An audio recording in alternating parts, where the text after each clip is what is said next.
Hi, my name is Asger Peder Mortensen and I will guide you through this FumeFX for Maya explosion tutorial. So let's jump right in and have a look at our scene. If I scrub the timeline, you'll notice that I've already cached the particles that we're going to use as emitters. If we look in the outliner, you'll see that I have a group for fire particles as well as smoke particles. If we hide the fire group, we will just see the particles that are being used for the dirt and the smoke trails. Let's hide that and unhide the fire group to see what the fireball is being emitted from. So we're dealing with 3 small bursts of particles that are going to act a little like gas containers. Let's unhide everything, switch to perspective mode and look at the rest of the scene. If we zoom out, you'll notice that we also have a wind field. This just works as a constant force. Low magnitude, no attenuation, and a speed at about 5. Remember to turn off the use max distance so that the wind will affect the entire scene equally. If we zoom out even further, we can spot our light source.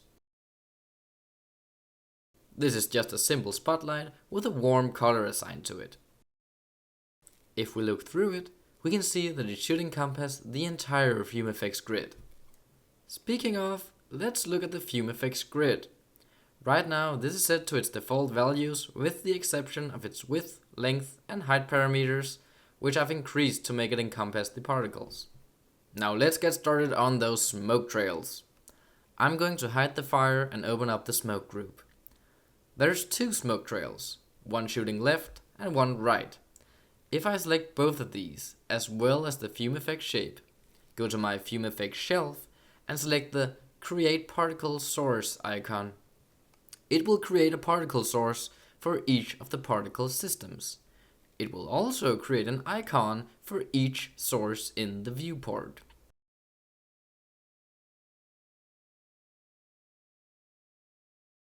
In the Attributes editor, you can see the attached particles. Now, for this example, I only want one FumeFX source for both my particles, so I'm going to delete the right source, select my right particle trail and my remaining FumeFX source and click Attached Selected. Now, both of my particle trails are in one source, so let's just rename this. Let's turn on Show in Viewport and have a look at how this emitter is treating these particles. I'm going to reduce the number of particles in the viewport. The radius simply controls how big the FumeFX source is going to interpret these particles. Let's just enable free flow for the particles and switch to our camera view.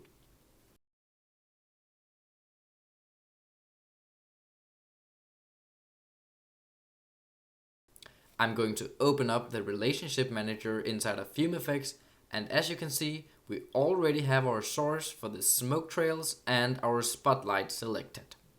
And of course, we need to connect our wind as well. If you have a very complex scene with a lot of scene elements, you can easily navigate between them in the tabs. Let's open up the GPU Preview tab and set the quality to 5. Right now we're not seeing anything, but that's because we haven't simulated anything.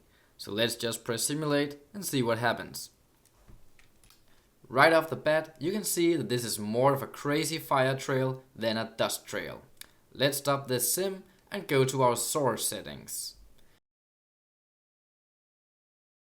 If we scroll down, you can see that it's because fuel is set to 100. Disable that and notice that now all of the parameters are grayed out. Let's try and simulate again.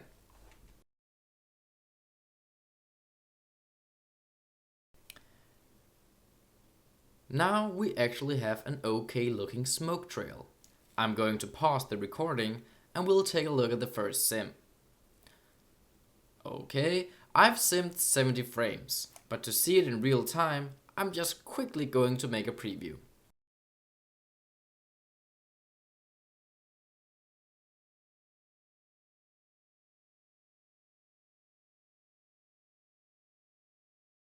So, the preview is done. let's look at the trails. As you can see, they look very nice in the beginning, but they rise up way too aggressively and start looking like a miniature smoke charge. To get a bit nicer preview, I'm going to scroll down to the rendering settings and enable cast shadows as well as receive shadows in the smoke tab. Turn on shadows in the GPU preview and refresh it. Now you can get a feel for the actual volume of the smoke. To counteract the rise of the smoke, we're going to turn down the amount of temperature being emitted from the trail particles. Close that and head back to the source.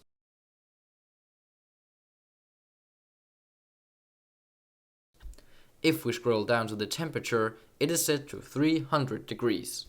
For the smoke, this shouldn't be higher than a value of 100. Speaking of the smoke, we need a lot more of it, since this is a fairly large explosion. Right now, it's set to emit a density of 2 from each particle. Let's bump that way up to something like 18.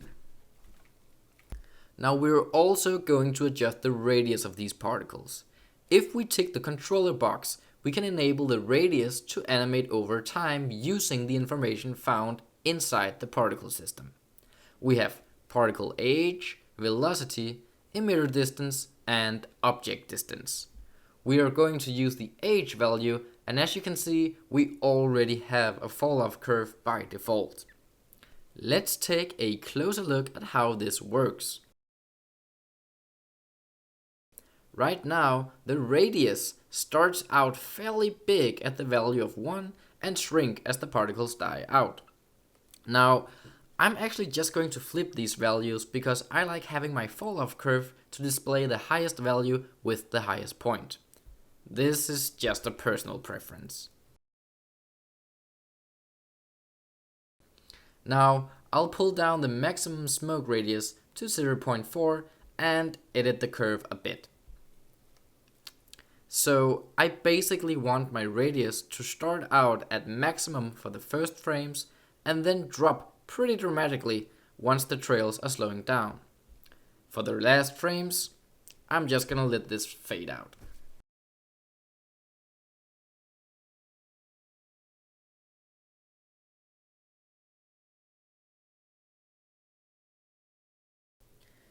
The overall settings for this source is done, but I want to tweak a couple of the settings a bit more. I want to increase my variance in the radius and clean up the fall-off curve a bit. I also want to find my velocity multiplier and tweak that a bit over time. The name pretty much describes what this parameter does. It basically allows you to adjust the inherited velocity from the source by multiplying its velocity with whatever value you want. It can be quite useful to get rid of any unwanted blobs in the simulation. This is just getting a small tweak so it slows down a bit over time. If you want this to be displayed, you can just go to your viewport settings and under Draw, you can select the value you want to see. In this case, it's velocity. Now the velocity's value is displayed as an orange circle inside the radius display. If I change the values, you can see that the circles change size accordingly.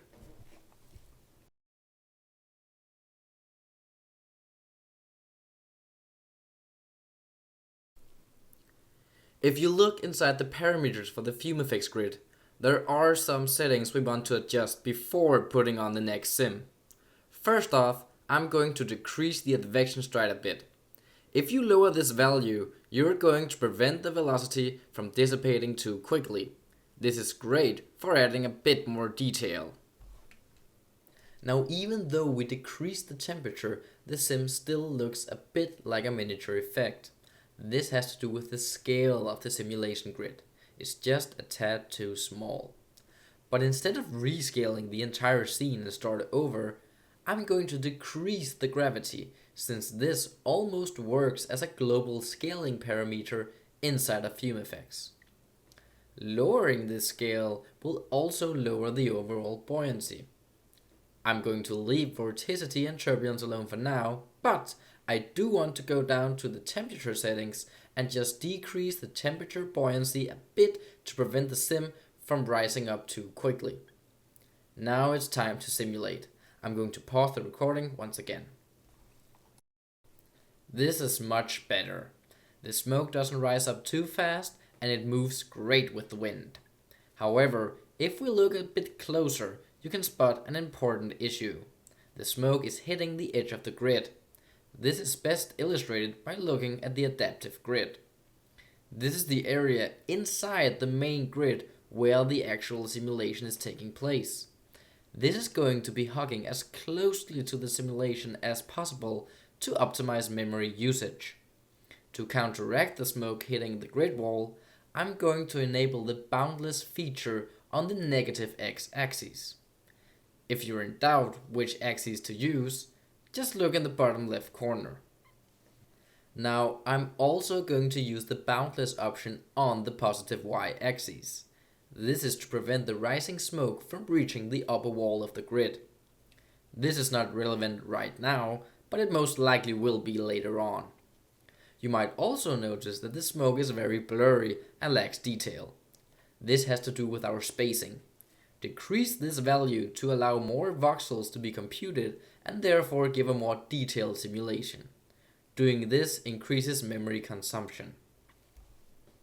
If you look down under sim size, you can see the estimated maximum memory consumption for the simulation. Above that is the grid size, which tells you how many voxels are in your grid. If you put the grid spacing too low, the scene is going to get extreme. So be careful. This is a very sensitive value. It's also a good idea to use sim size as an indicator for your spacing values. Another thing you might notice is that there's no real interaction between the ground and the smoke. It just goes straight through and then disappears. A quick way to fix that is to go to blocking sides and enable it on the negative y-axis, since this is the bottom. Let's switch back to our camera and adjust the spacing a little bit. This should take a little while longer, but give us a much more detailed simulation.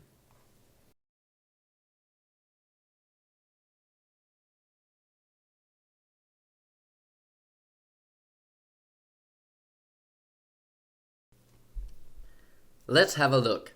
There's already much more detail in this sim than before. There's a very bright patch on the smoke, but this is probably just light streaks from our spotlight being rendered a bit clamped on the GPU. If we take a close look at this sim, you'll notice that the smoke no longer gets cut off by the grid. Also, the smoke correctly interacts with the grid for a much more believable simulation. Going back to the trails, you might notice a bit of stepping. This is not super important from the view of the camera, but it does have an effect on the quality of the simulation. This often occurs when dealing with very high velocities.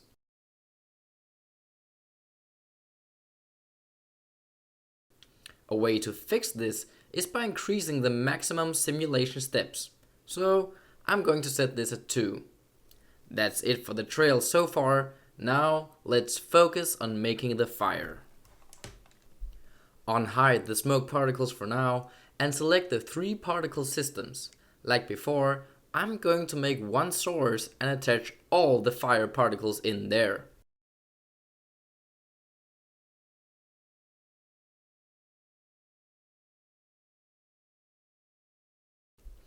If we enable Show in Viewport, we can see that they're all in place. For the emission, we want only fire coming from these particles. So I'll leave the fuel at the default 100. I'm going to turn off the smoke. Since I want to focus on the fireball right now, I'm going to turn off the smoke trail source that we made before inside the relationship manager. Now let's do the first fire sim.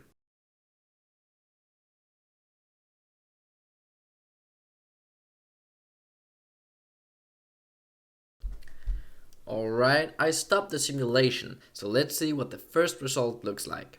As you can see, it's a bit hard to make out since the fire is very blown out. If we scroll down to our rendering settings, we can adjust the brightness of the fire and then take a closer look.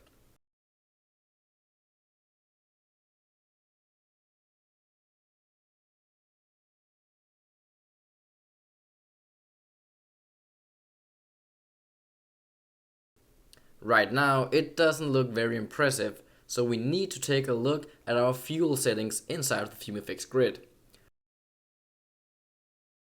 First off, I'm going to turn on Fire Create Smoke.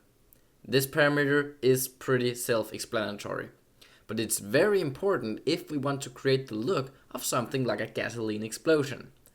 Also, I want to make it temperature based, so only when the temperature reaches this threshold will the fire create smoke. Let's go back to our particle source. Like before, I want to animate its radius using the particle's age value.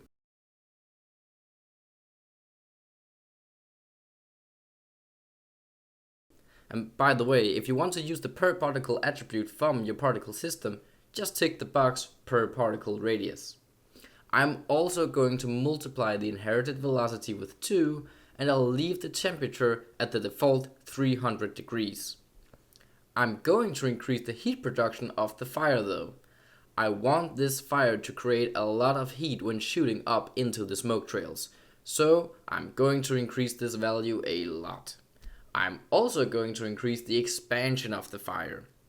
This will create a much bigger fireball.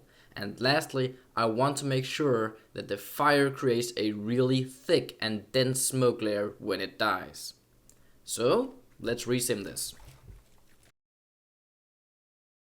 As you can see, the fire has now created a thick mushroom cloud.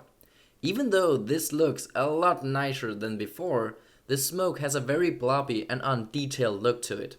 So the first thing I'm going to address is the vorticity settings. Now, this parameter controls the churn and swirl of the simulation. It's very good to increase detail within the simulation, but I want to be careful with this value. If you put it up too high, you can end up with some very stringy looking fire and smoke. While it's very well suited for small delicate simulations like smoke from a candle or magical effects, it can easily destroy the illusion of scale when applied to a larger simulation. I try to keep this value under 0.8. Another very popular feature is the turbulence. This is often used to add much needed detail to your simulation, but just like with vorticity, I want to be careful. Putting this value too high will produce a very invisible noise pattern, which gives the smoke that famous CGI look. I'm going to put this somewhat high and see what happens.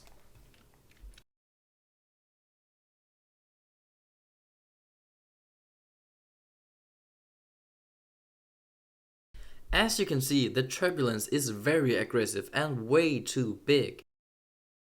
I'm going to pull the scale down a lot and increase its detail, and I'm actually going to dial the amount back down to 0. For instead of having turbulence affecting the entire simulation, I want to control which part of my simulation that's going to be affected. I'm going to do this by creating an effector. As you can see, this is also represented in the viewport as an icon. Right now, this effector shape is set to free, but if I change this, the icon would work as a domain. Right now, I'm going to leave this at free. First off, we must give our effector a name. I'm going to call this FireTurb. You can basically call it anything you'd like. I'm going to turn on test fire. This will define where in the simulation the effector is active. In this case, I only want it to affect the simulation if the fire is between something like 0.5 and 100. Scroll down and change the output operator from multiply to replace.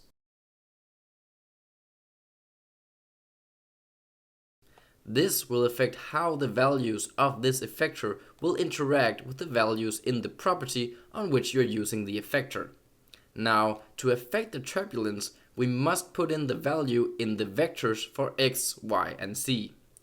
We will set them much lower than before, down to 0.1. Add it in the relationship manager. Click on the gray box next to the slider on the turbulence value and click Enable. This will now enable the parameter to use effectors. Click on it and select our effector that we created. Now let's simulate this again.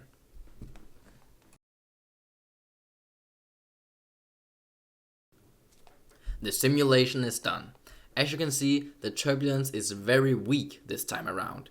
You might still notice some blobby looking smoke, but remember that for the final sim we're going to use a much lower grid spacing, which will catch the more fine detail of the turbulence, and also the fire will interact with the dense smoke trails that we created before. This will give the smoke some more interesting movement, but we might want to turn up the turbulence a little bit.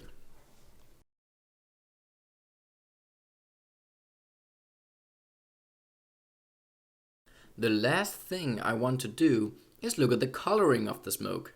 Right now, all the smoke that we created has been white. The smoke right now is being controlled from the gradient in the rendering menu. But I want to simulate different colored smoke using the two sources. So first, we need to make sure that we are simulating color. Next, go to the fire source and scroll down and change color to set. This will allow us to simulate the color from this source only.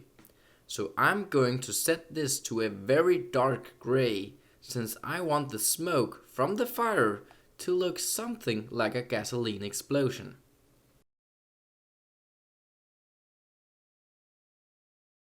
To make FumeFX use this color, I need to change the smoke's color source from gradient to grid.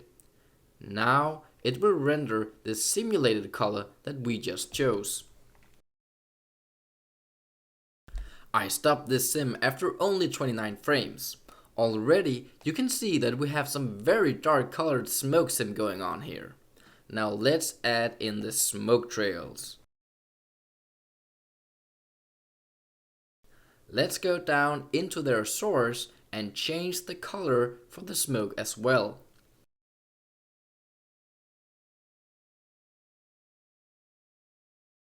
I'm just going to create a ground-like color. Maybe add a few different colors in there for variation. You really just need to play with this as you're crafting your sim.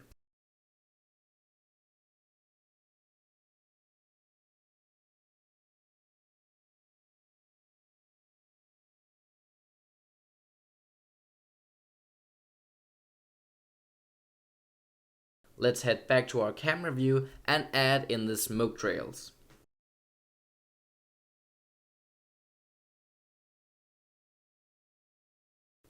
The smoke still looks white, but that's because we only simulated 29 frames with color.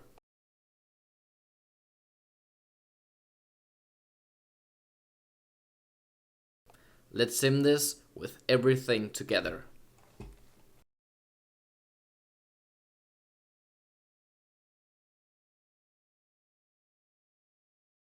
Sim is done. It took a little while longer than the previous, but let's have a look. This is starting to look like something. However, the fire is not illuminating the smoke, so to fix that, let's head down to our illumination menu and find multiple scattering.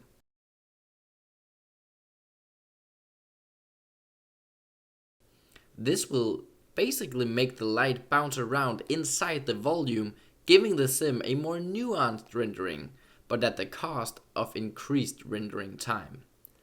But be aware that these settings are not normalized, so sometimes you might need to increase them a lot to gain the desired effect. For instance, I'm going to increase the fire strength up to 15 and the smoke strength to 3. The smoke strength will make the smoke a little brighter since light now scatters within the volume.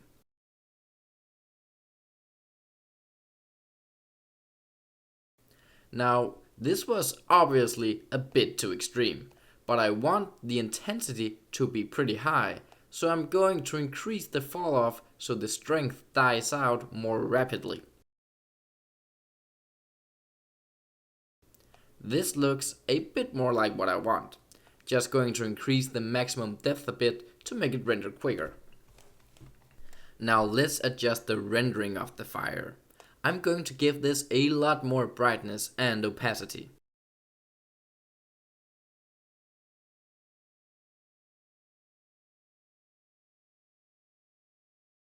This makes it very overblown, but to counteract this, I'm actually going to darken the more dense part of the fire. Now, this is not something that I normally do, but in this example it really helped control the blowout of this explosion. I'm also going to brighten up the fire a little bit towards the end. Maybe desaturate it a bit. You need, again, to play around with these settings. Now, another thing I noticed was that the fire died off pretty quickly. Normally, I would go back and extend the lifetime of those fire particles, but in this case, I'm just going to cheat a bit. I'm going to animate the burn rate, which controls the rate of which the fire burns out. If I was going to put this low, the fire would not expand quickly enough and would just look tame and slow. So I'm going to set a keyframe in the middle of the fire emission and increase the burn rate to 50. This will expand the fire even quicker than it does now. Then I'm going to go ahead a few frames and drop this down to something really low, like 3 or 4.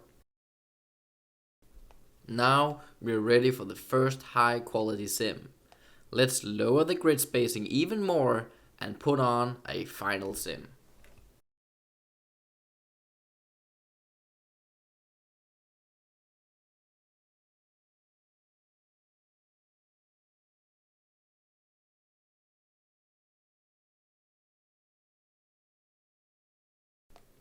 Now that the sim is done, 11 hours later, let's have a look at our final result. As you can see, we have a lot more detail in this sim.